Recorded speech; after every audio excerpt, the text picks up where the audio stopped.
Kuwait প্রতিনিধি মোহাম্মদ জালাল উদ্দিন ও Saudi আরবের Jeddah প্রতিনিধি হানিফ সরকার উজ্জ্বলের পাঠানো তথ্যচিত্রে প্রবাসী সংবাদ জানাচ্ছেন সামদানি প্রত্যয়।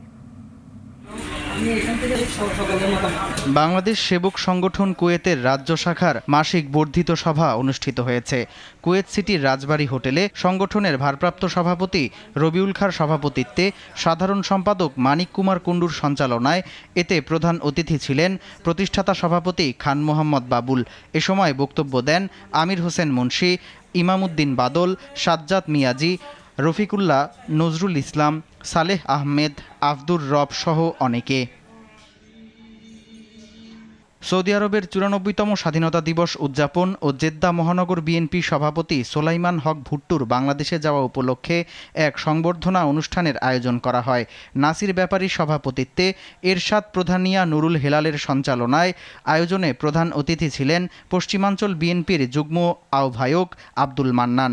প্রধান বক্তা ছিলেন শেখ মোস্তাক আহমেদ। বিশেষ অতিথি ছিলেন টিপু সুলতান, তারেক খান, রিপন, নূর মোহাম্মদ, জাফর ঢালি ও আনোয়ার। সভায় বক্তব্য রাখেন শাকিল, আকাশ বুলসি, ইউসুফ তাঁতি, খোকন মাল সহ অনেকে। সাংস্কৃতিক অনুষ্ঠান পরিবেশনা করেন মিলন, আকিলা, রাওয়াজ ও ইমরান। ঢাকার পূর্বাঞ্চলে প্রবাসীদের জন্য ঠিকানা তৈরি করতে এগিয়ে এসেছে মাইল্যান্ড ডেভেলপার কোম্পানি।